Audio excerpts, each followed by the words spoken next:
இல்ல சார், இப்ப விஜய்க்கு சப்போர்ட் பண்ற ஆட்கள்லாம் இருக்காங்கல்ல சார். அவங்க எல்லாரும் வந்து முன்னாடி வந்து அதிமுகவோ, இல்ல திமுகவோ அவங்களுக்கு எல்லாருக்கும் வந்து ஓட்டு போட்டவங்க தான்.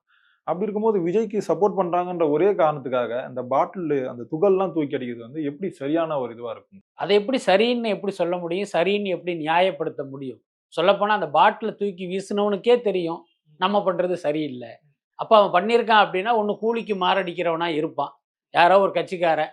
ஏன்னா அது யாருன்ட்டு நான் சொல்ல விரும்பல. காச குடுத்து "டேய் பாட்டில வீசுங்கடான்னு" சொல்லியிருக்கணும்.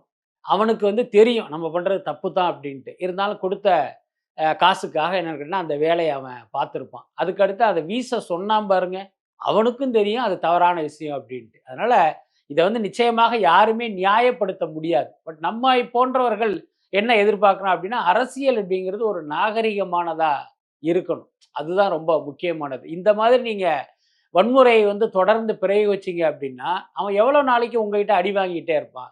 அப்ப ஒரு நாளைக்கு தாவேக்காக்காரன்னு திருப்பி அடிக்க ஆரம்பிச்சான் அப்படின்னா, அது மீண்டும் இந்த அரசியல் களம்ங்கிறது ஒரு வன்முறை களமாக மாறும். அதனால இந்த விஷயத்த வந்து இவர்கள் கைவிடுவது ரொம்ப நல்லா இருக்கும்.